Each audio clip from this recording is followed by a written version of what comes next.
Good morning, Spiritual Life Center. Welcome to the SLC Sunday Experience. We're so glad you are here. We know you're in the right place at the right time, and your soul is welcome here. Yes, just where you are meant to be, whether you're live streaming or you're here with us in person. Everyone is welcome here, and we're going to sing about it. Here we go.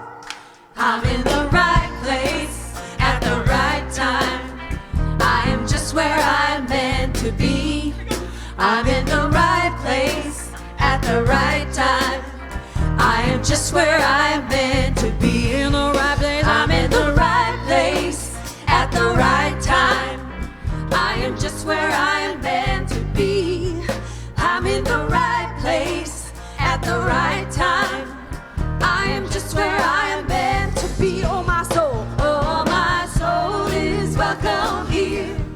Oh, my soul is welcome here.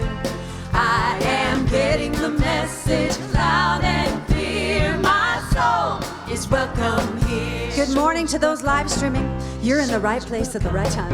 My soul is welcome here. I'm in the right place at the right time. I am just where I'm meant to be.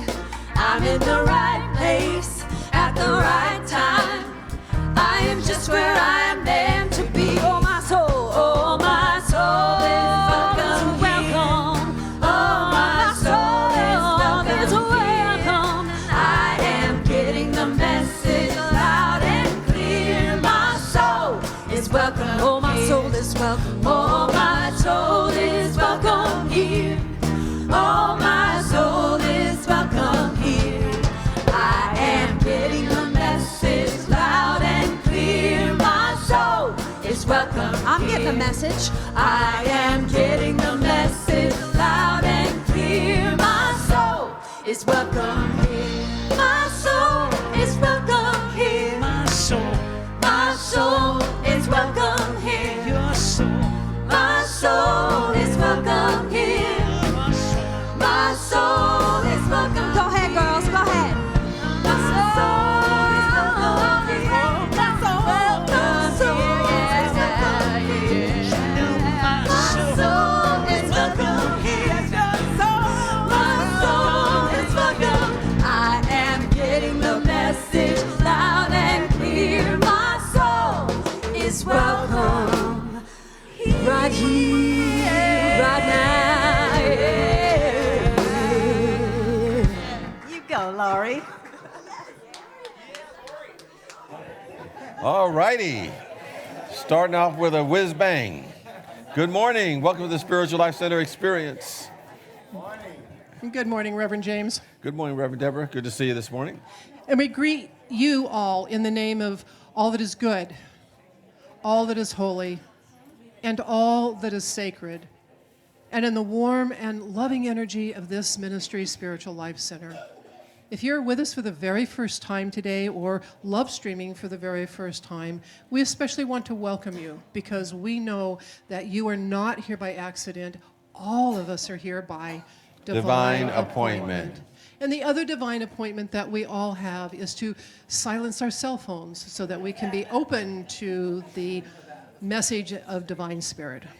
And one of the things that's been guiding us is to celebrate Dee Dennison's birthday. And you have an opportunity to do that by signing one of the birthday cards that are out in the courtyard. So we invite you to do that immediately after the service so we can bless her with your blessings. And as we've created that opening to connect to the presence, let's commune with it for a moment as we go into prayer. Knowing that prayer is the contemplation of the facts of life from the highest point of view. And we see every situation from this viewpoint of what's possible. We know that as we commune with this presence that is called many different names.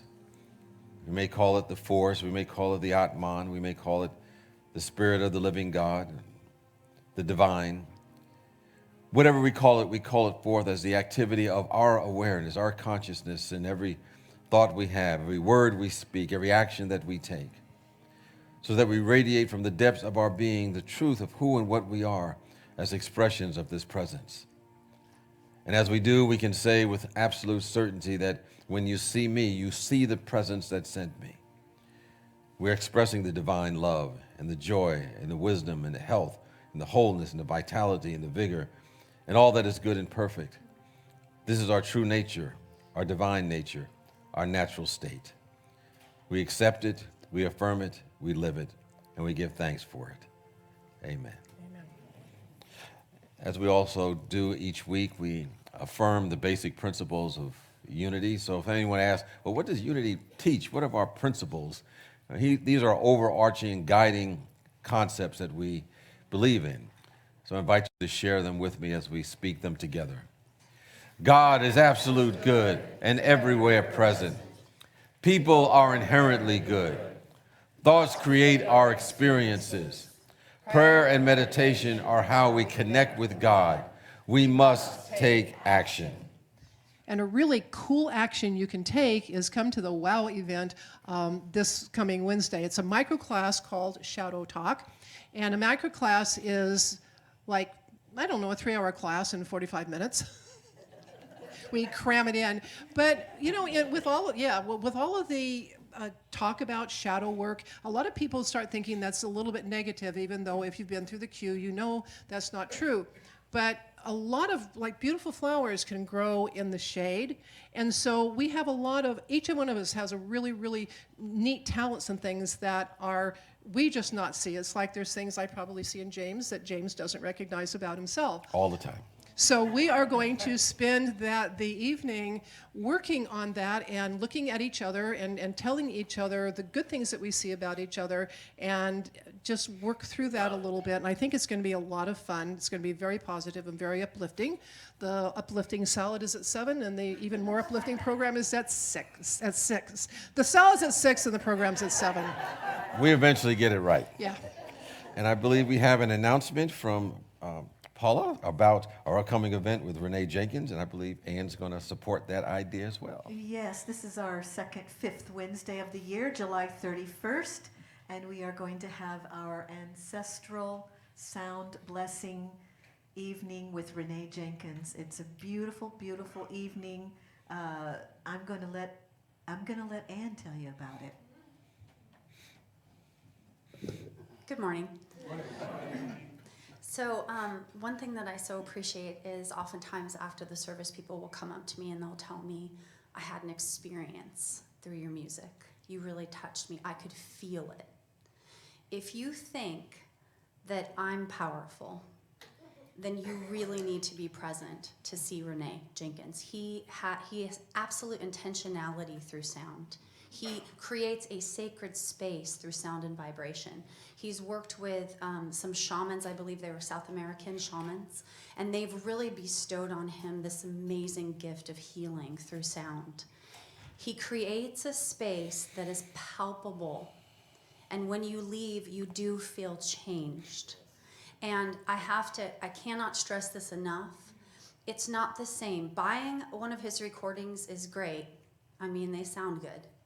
And watching it on live streaming, you can do that. But to be here and experience it live, there is nothing like it. And I urge you, please make it, check your calendars, clear your schedules. You really want to experience this. I highly recommend it. Thank you, Ann.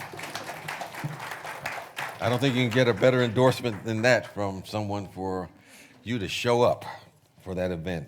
I also just want to remind you that I'm having a workshop on Saturday, July the 27th entitled Liberate Your Life. If there's something within you that you feel that you're waiting to unleash, but something may be holding you back, then we'll be able to look at those things that sometimes are blocking us, hindering us from moving forward to something within us that says there's more in you waiting to come out. Because I think all spiritual growth is not about putting anything in us. It's always about releasing those blockages that are blocking us from expressing who and what we really are. And so that's what the event's going to take place on the 27th. Will be about that between 10 and 4:30 p.m. So you can sign up, I believe, online. And Reverend Donna, I'm sorry, you got... Okay, that's okay. We'll bring her up now. Okay. Reverend Donna Apodoni is going to be giving a workshop in August, and so she's here to tell us about it. Hey! the I voice have of been Capital out of order Public before. Radio. It's okay.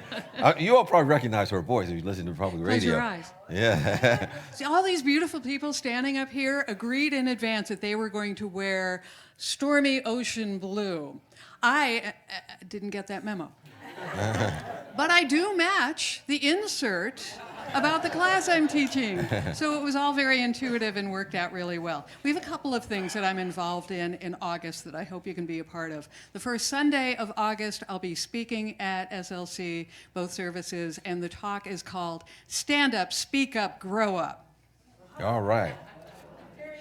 There's a lot of up in that, right? There's a lot of possibility and a lot of upliftment in that message.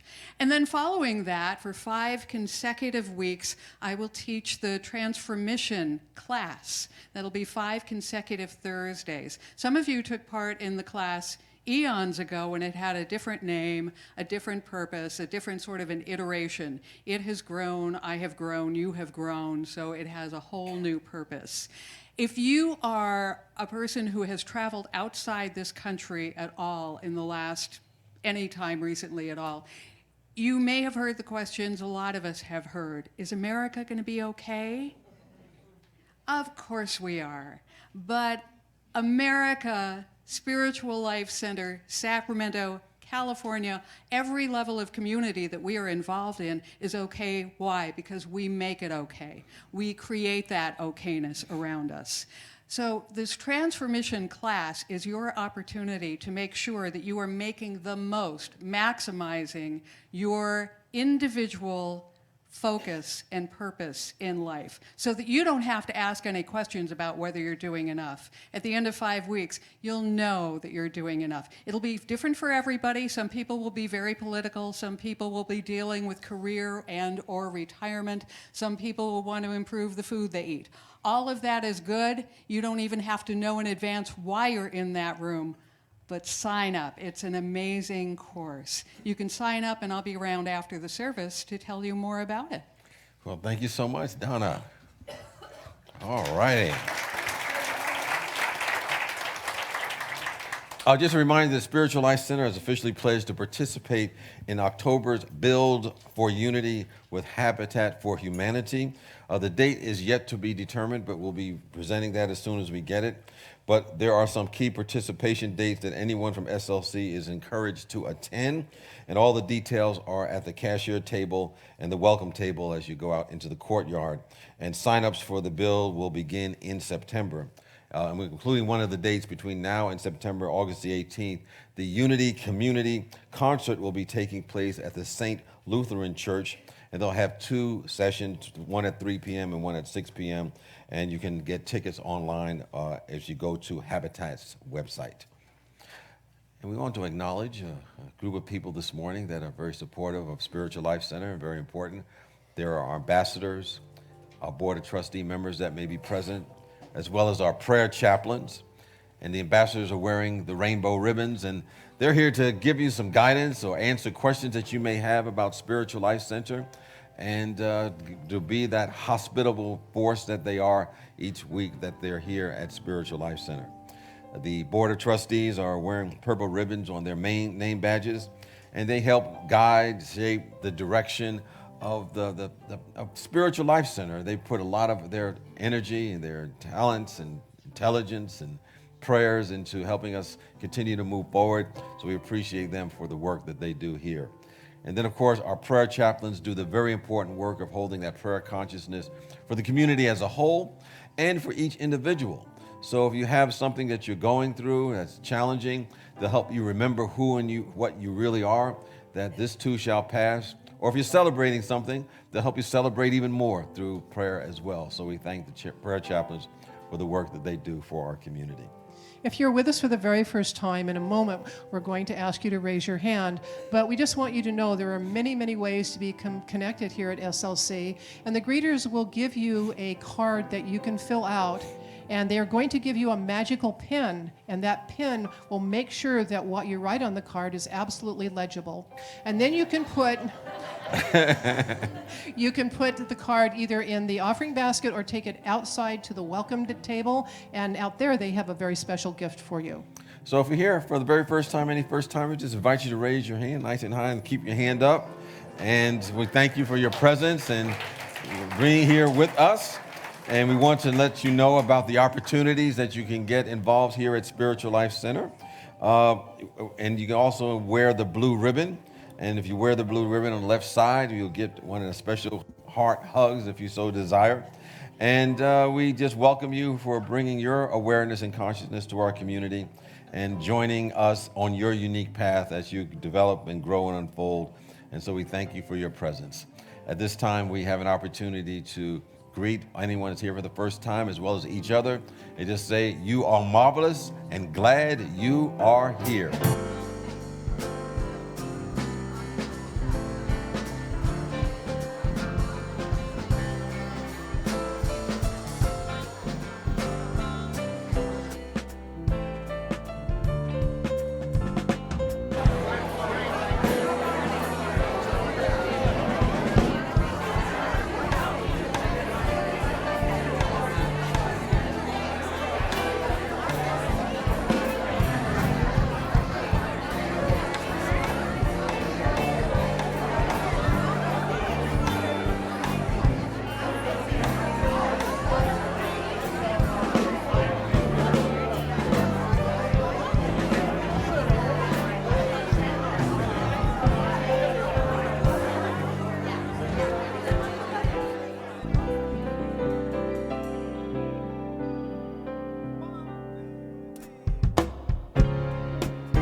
No mic. There I am. Thank you. Yep. So glad you guys are standing. We're gonna sing our group song. I trust in God. Here we go. I'm thankful, so grateful. I am one in the spirit all around me. I'm thankful, so grateful. I trust in God.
Please be seated.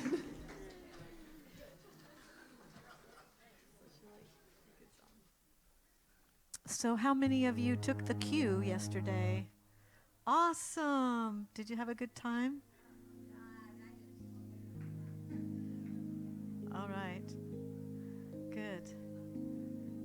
So as most of you know, we do have our community cue that we've been speaking out loud together. These are some of the qualities that we determined triggers and also things we affirm that we've come here to be. So we're going to speak those together now.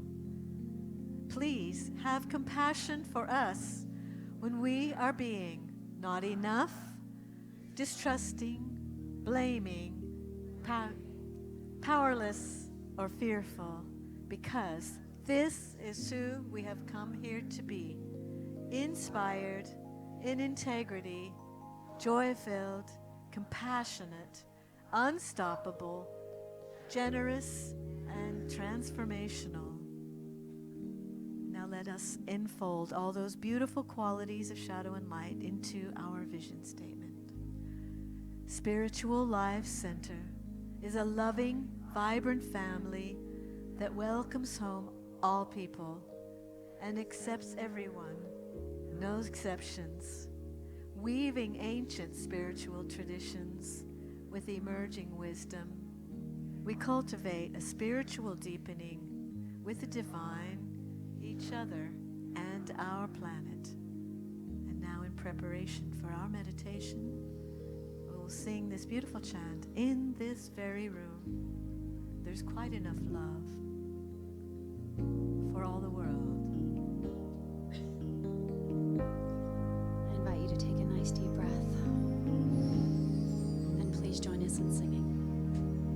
In this very room, there's quite enough love for all the world. And in this very room, there's quite enough joy for all the world.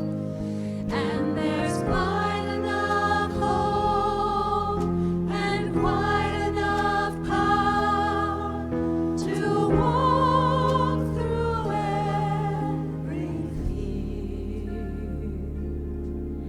For Spirit, one Spirit, is in this very room.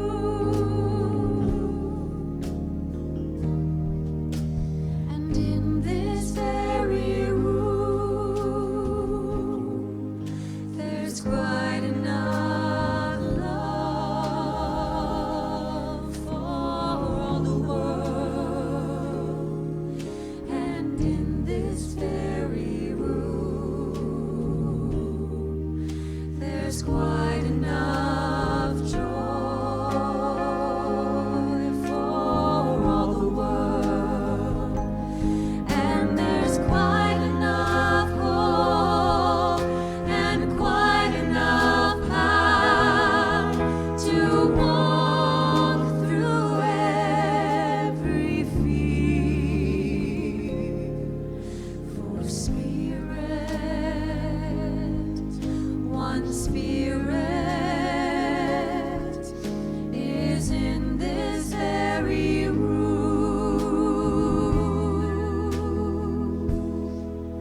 Is in this very room.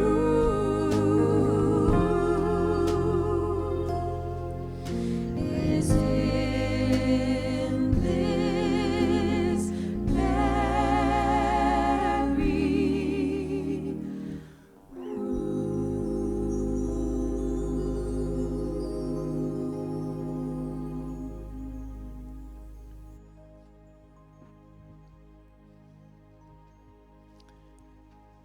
I invite you to take a nice deep breath. And for the next 2 or 3 breaths, simply watch your body breathe and notice how you relax with each exhalation. Drop your shoulders. Relax your eyelids. And just let out a soft sigh as your consciousness floats up and up into the world of daydreams.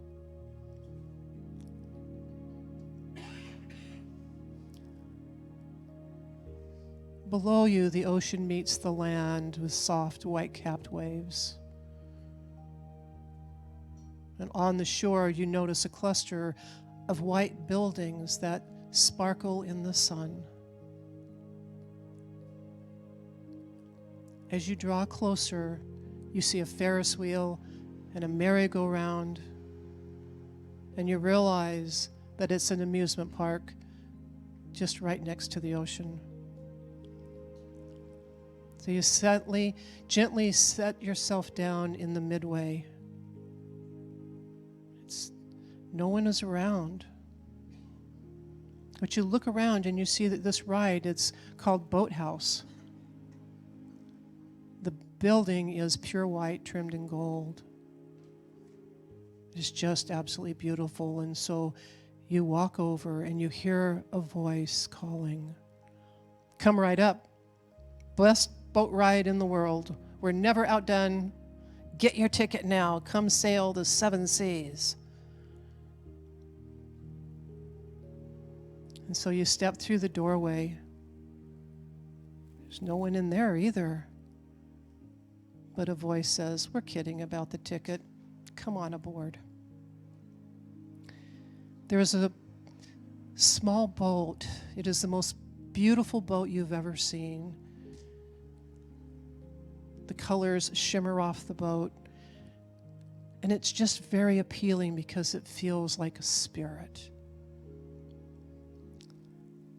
As you climb in and the boat starts to move, it sort of lurches a little bit. And you realize that this is one of those amusement park rides that the boat's on a rail. I'm a little disappointed, but okay. I'll go on the ride and I'll have fun. As you float along, though, the boat keeps kind of bumping and lurching every time it goes across a rail that has a seam in it. And you think, this is a spirit boat. I should be free. I want to be able to sail free. And so you begin to imagine that you and your spirit boat are out in the ocean sailing freely. And again, there's that bump, but you keep to your image. And you keep imagining, and you send out a prayer. And you say,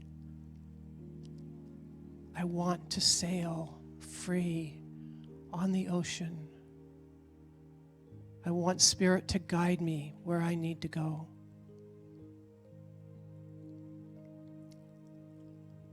And the ride becomes a little more bumpy. There's more lurching. There's more seams. But you keep to your image. You keep saying, please, show me how to do this. And then it becomes very rough, and you can hear metal tearing, and you can feel the bumpiness, and your spirit boat goes up into the air and then splashes down into the water. And you open your eyes, and you are on the ocean. Your boat has broken free of all of the barriers and boundaries that were keeping it in the limited little stream.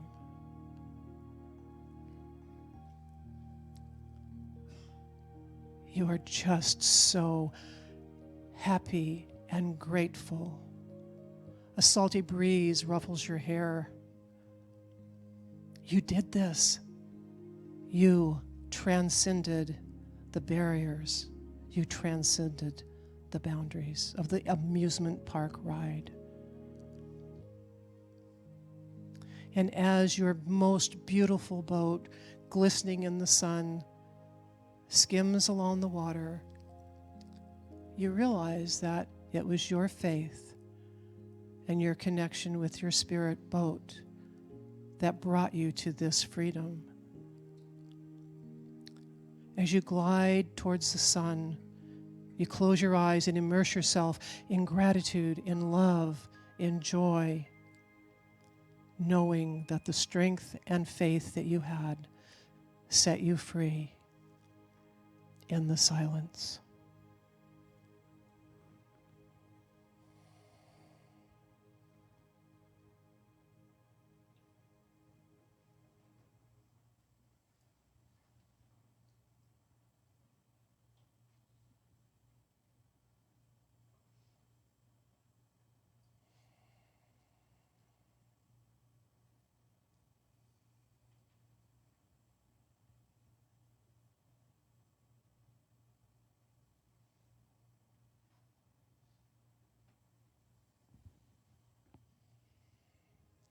The breeze picks up as you near land. You and your spirit boat approach the dock, and it just nestles right up next to it. And you climb out knowing that this boat, this spiritual support and faith and love and joy is always here for you whenever you need it. As you begin to return to your physical body, take a breath and receive this blessing. Oh, my beloved, faith is all you need to set yourself free.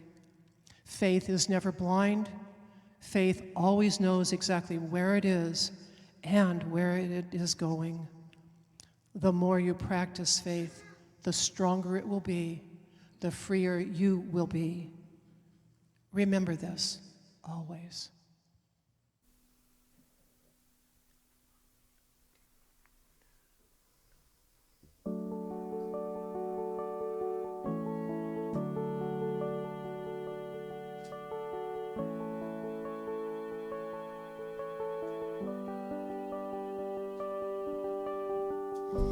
You call me out upon the waters, the great unknown, where feet may fail. And there I find you in the mysteries, in oceans deep. My faith will stand, and I will call upon your name and keep my eyes above the waves. When oceans rise, my soul will rest in your embrace, for I am yours and you are mine. Your grace abounds in deepest waters. Your sovereign hand will be my guide. Where feet may fail and fear surround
Thank you.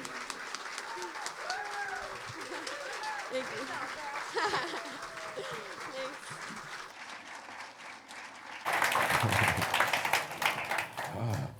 Second slice serenading us once again. Soul-like connection under the able direction of Paula Mandela. Always.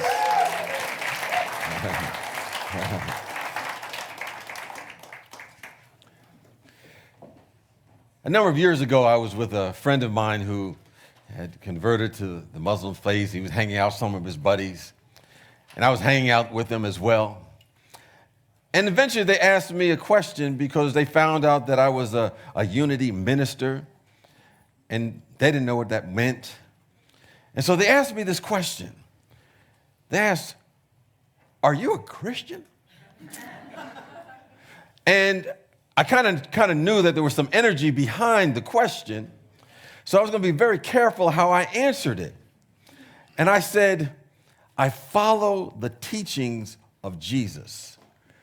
And they were relieved, and they said, "Oh, you are a person of the book," which means that individuals who, no matter what their path, they may be following, any, Sri Aurobindo or Krishna or Muhammad, that there are principles that they follow that anyone can apply to their life. And they knew that I wasn't there to try to convince them that this was a way that they had to go, or what else was going to happen to them. So Unity's approach to looking at this genre is a little different than traditional approach, because many individuals will say that how should I say it? There's a distinction between the teachings about Jesus and the teachings of him. And we fall into the category of following the teachings of him in our life that are universal, that no matter what path you have can be applied. Similarly, when we look at Bible interpretation, we look at it slightly differently from those who look at it as a literal historical document. We look at it for what we call a metaphysical perspective. And metaphysical simply means that beyond the physical, beyond the literal, what is symbolic? And what is it within that says something about us, about our awareness, our consciousness, and how is it that we can grow? So all the stories, as I've been saying, as I mentioned last week, represent something going on in our consciousness. The people, they represent something. The places, they represent something. The events, all of that represents something going on within us. So this month, I've been looking at metaphysical interpretation of different stories. And today, I'm going to look at a story that you may be familiar with of Peter walking on the water. And I'm entitled it, "Get Off the Boat." And I'm going to do something I not normally do in at least Spiritual Life Center, although some places in Unity they do. I'm going to read something from the Bible. And this particular event took place right after the master teacher had fed the 5,000 with the 5 loaves and the 3 fish or 2 fish. I don't know how many it was. He had a little bit and made it into a lot.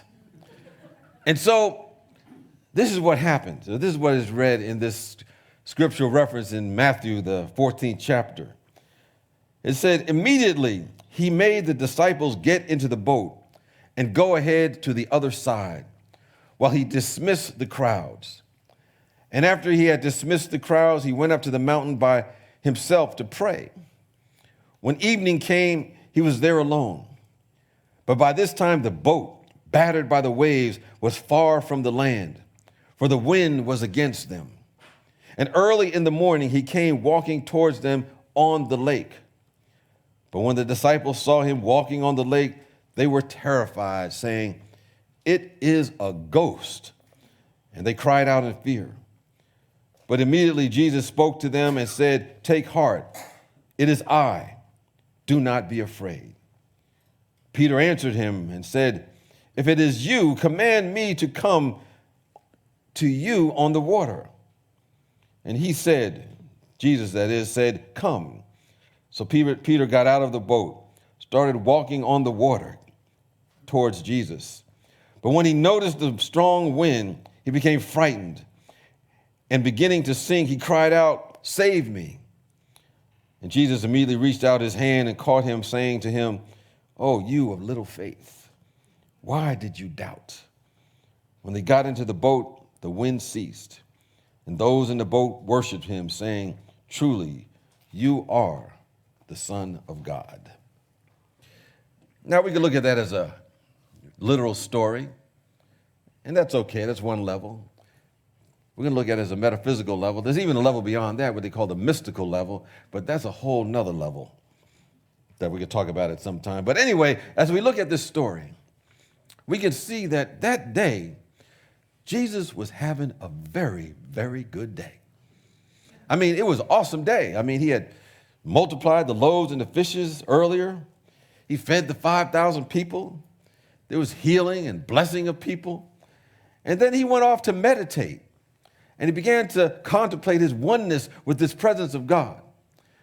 And he came out of the meditation and he noticed that the boat had drifted way out into the sea, and he didn't want to disturb anybody.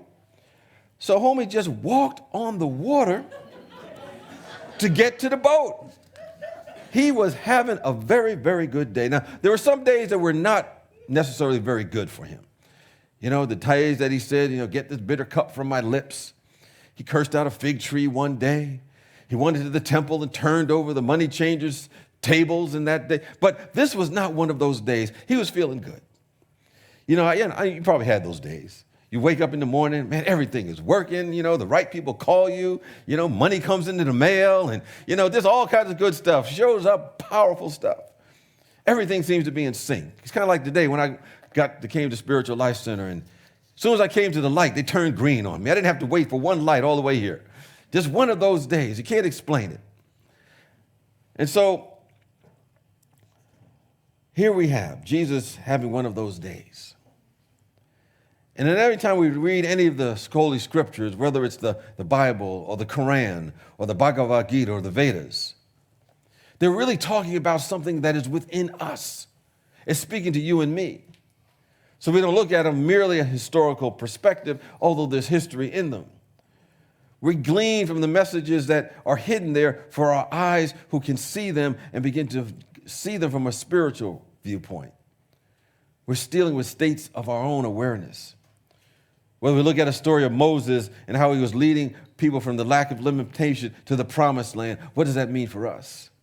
Or we're listening to David on how he overcame a monstrous problem when it came to overcoming Goliath. What does that mean for us? Or we look at Daniel in the lion's den, or Jesus when he proclaimed, "When you see me, you see the presence that sent me." What does that mean in our life today? Because all of them represent something symbolic in our own life. There are instructions there. When we lowly listen, we can find them. So we're looking at this master teacher, Jesus, and he's walking across the water. And of course, the disciples are tripped out a little bit. I don't know whether that they had any substance at the time and they were worried about maybe they were not seeing what their eyes were actually seeing. Maybe I'm just flashbacking my own life. But you could hear them talking. What's Jesus doing now? He got us with his feet, that 5,000 with that little bit of substance. Now homie is walking on the water. Is that Jesus? Check it out. Is that him? And they were nervous and they were afraid. And he said, "No, we're hallucinating. We must be imagining things." They were very nervous and upset, and they were bundled together, worried and shaking. And then all of a sudden, Peter comes out and says, "Is that you? If you're the Christ presence, the Christ being that part of God within everyone, if you're the representation of that, talk to me and command me to walk upon the water too." And Jesus simply said, "Come. Come." And this is what the Christ presence does, that's within all of us. When it begins to show up, it draws that out of us. It draws our true self out. And you can always tell when you're in the presence with someone who's radiating from that perspective, because you feel better when they're around you. They want you to help fulfill your potential and unleash your talents and capabilities. When you're in presence of someone who's radiating that Christ presence, you don't want to shrink back. You don't want to play small. You don't want to hold on to mediocrity. When you're in presence of someone like that, you pull more out of yourself.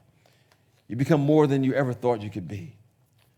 So Peter said to him, well, if you are the Christ, command me to walk on the water. And Jesus simply said to come. And he stepped out on the water and he walked a few steps and he was doing all right for a while. And then he noticed the high waves that were around him. He noticed the wind that was blowing and the waves that were bustling back and forth. He took his attention off that presence. He took his attention off the Christ presence and he looked at the problems around him and he sunk.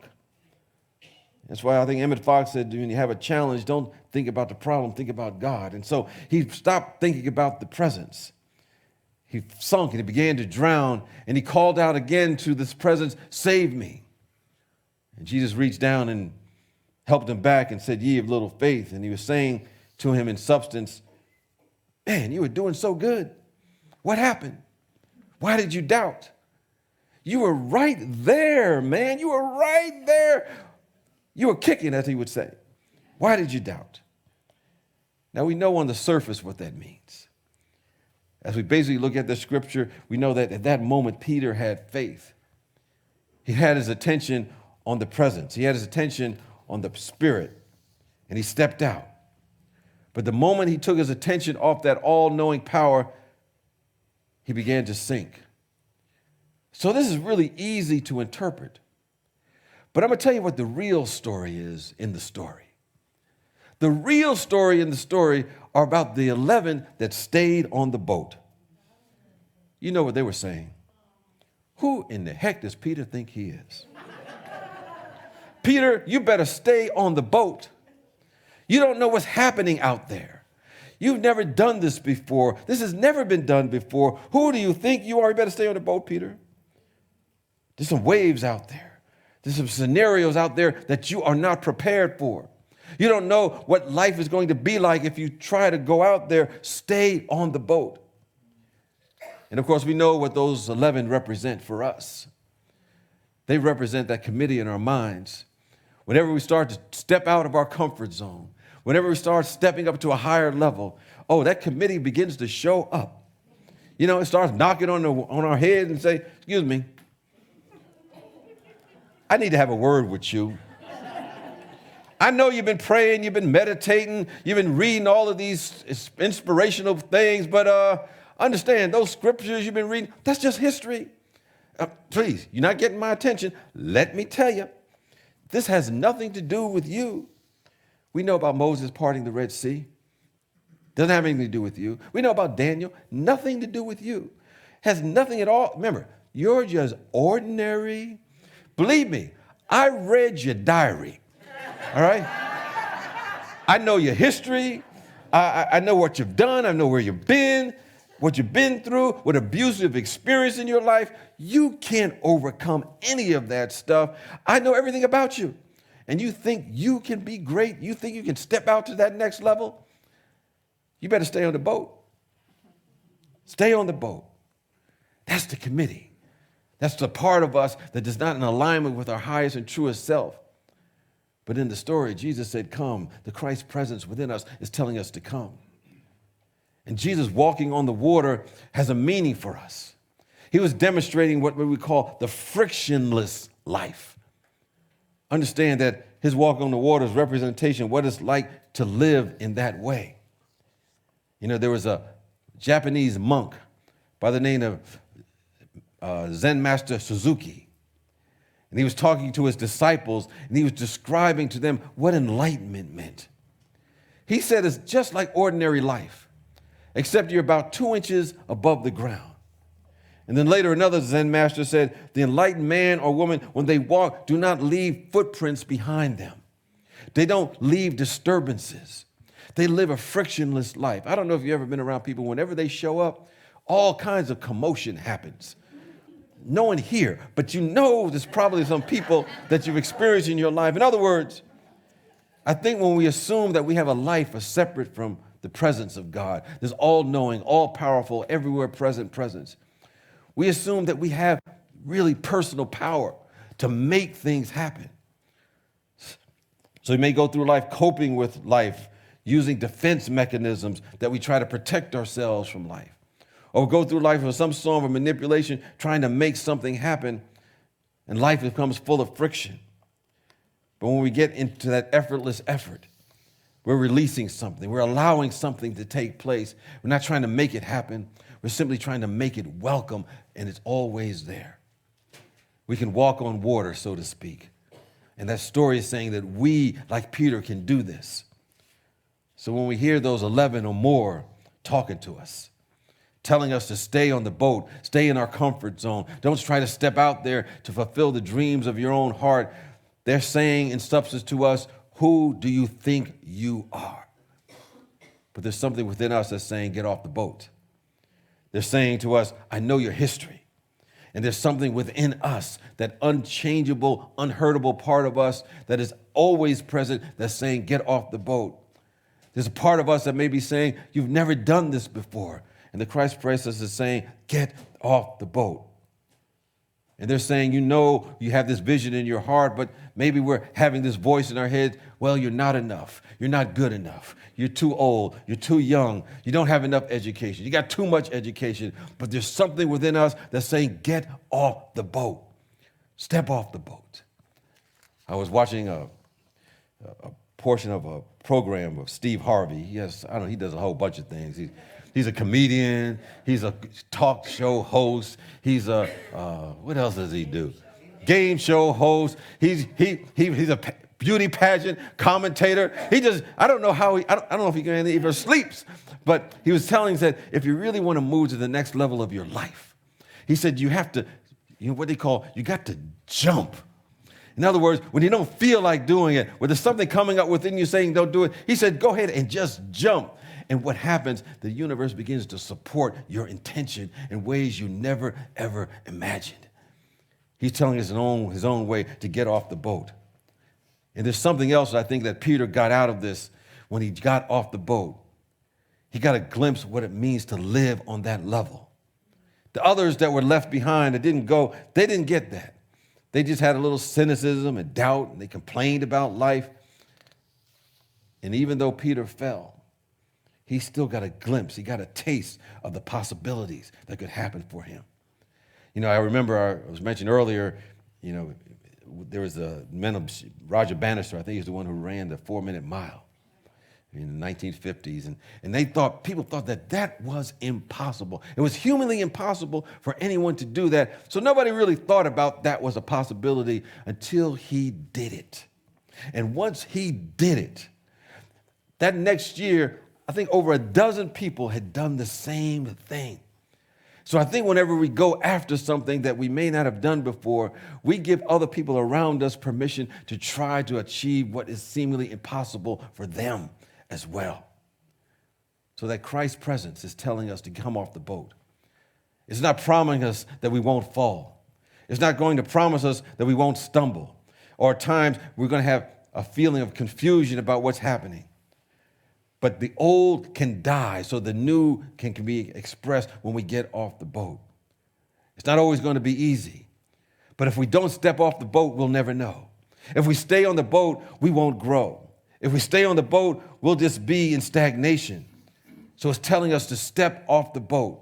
See who you really are in potential. The Christ presence within us is telling us to reach out, and something will pull you forward and live that frictionless life. And then we'll understand about prayer. We'll understand it's not merely begging or beseeching or trying to make something happen.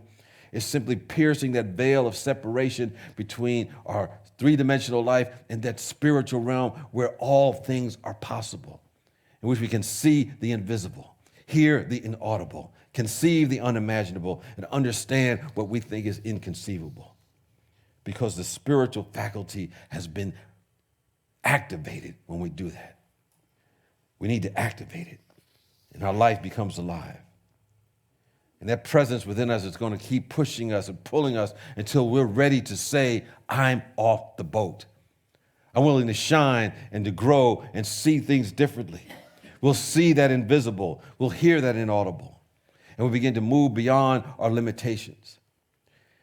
You know, I remember when I was in high school, I think I mentioned before, I had a high school counselor invited me to take speech and debate, and I didn't really want to do that.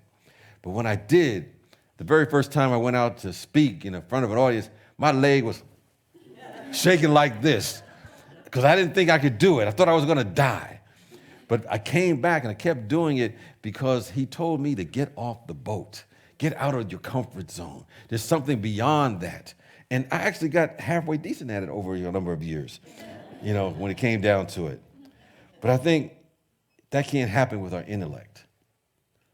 That happens when we follow our heart. There's some magnificence there. There's some greatness there. There's some wholeness there. There's some untapped potential there. The capabilities and talents that are there. We know that within us, there's a generosity of the soul that is there. There's a power that is there. But it doesn't happen unless we step off the boat. Someone said that talent is honed and grown in the silence, but character is developed in the stream of life. In our silence and prayer times, we hone our talents and capabilities. But when we step off the boat, we have to do that in order for the character, the strength, and the capabilities to deliver the spiritual goods. So for us, it's time to step off the boat. In whatever area of life that may be for you, it may be for us individually, it may be for us collectively, we have to be able to say, yes, peace on the planet is possible. Yes, a political system that works for everyone is possible. Yes, seeing the highest and best in everyone on the planet is possible. We can live out our oneness. It means for us we have to look at life now and ask, what life are we holding on to? What part are we holding back? So we look at the areas of our life and we're seeing where we're trying to manage it ourselves and not turning it over to that greater power that can take us over. Somebody said that all of our problems are management problems. We're trying to manage our life instead of turning over to a presence that can manage it for us. Now, when we begin to move into that area and get off the boat, the doubt and the worry is going to come up. The committee is going to speak to us and say, uh-oh, she's reading again. Going to that SLC center again, taking a workshop, seminar, service. Oh, they're watching that video again that talks about inspiration and what they can do, hearing it again. We got to catch them. Because a part of us is saying, oh, I'm comfortable here. I'm not totally happy, but I'm all right. We're not in a creative flow. I'm not really where I want to be and know where I can be, but I'm kind of, sort of alive. We got to stop them before they take over. And they'll say to us, that committee, you don't know what you're doing. You don't know what's happening. You'll be able to say with certainty in response, you're right, I don't know what's going to happen. But I know if I don't get off the boat, I'm going to die. If I don't get off the boat and come out the egg, I'm going to really diminish. But if I step off the boat, I have the opportunity to walk on water, to float, to fly, to sing, to soar, to be all that I have meant to be. I got to get off the boat. And when the stumbling happens, which is part of the life experience, it's all right. Because within every stumble, within every fall, there's a lesson for all of us. And it's in our heart. But we have to start right now. We have to come off the boat. People may ask, what does that mean? Do I really have to forgive that person that I don't want to forgive? Yes, get off the boat. Does it mean I really have to start engaging and giving and circulating and giving of myself in a bigger way? Yes, get off the boat. We have to prove it for ourselves so that the windows of heaven, ever expanding good, begin to open up for us.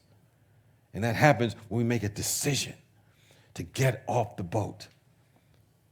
That means to cut away everything that's preventing us from saying yes to the bigger expression of life. And so when that committee shows up, as it inevitably does, it's always lying in the cut, waiting to undercut us moving forward. We'll simply say, get thee behind me, committee. Get thee behind me, fear, doubt, and worry. The friction of life is saying to us, it's absolutely possible for me to get to where my heart is telling me to go. Anything else is an unnatural state because we're here to grow, to evolve. Anything else is not normal. The normal state for us is to allow the presence of God to take us over. And we'll see the expanding good that's there for our life. So you hear the presence saying, get off the boat. So I ask you this question. Are you ready to get off the boat? I heard a few light yeses. Are you ready to get off the boat? Yes. Yes, get off the boat. When you get off the boat, you'll be able to fly. You'll be able to soar. You'll be able to be yourself. It's your real destiny. It's really telling us in some way, shape, or form, come on home.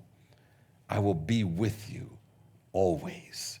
But we got to get off the boat. And that's the James Trapp metaphysical interpretation of the story. Get off the boat.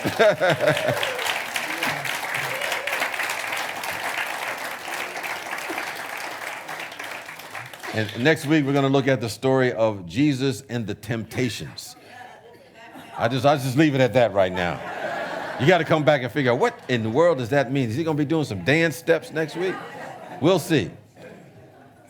Well, we have an opportunity now to get into the flow of giving from the consciousness of absolute abundance.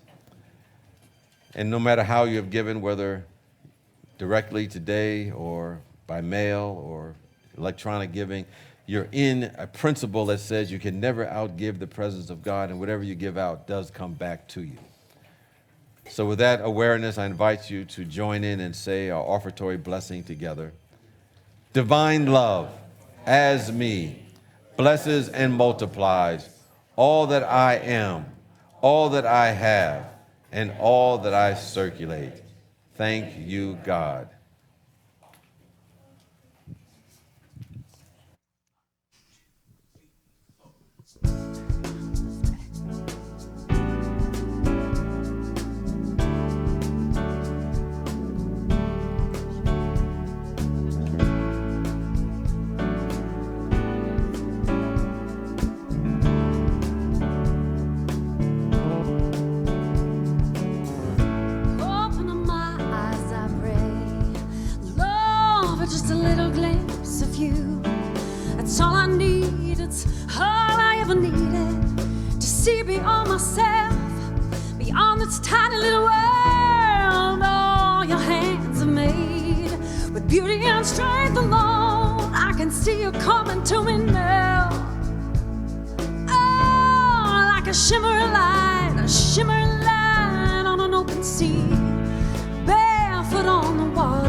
I can do it, I'll do it, yeah.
What was that? That is harder. You killed it. Yes.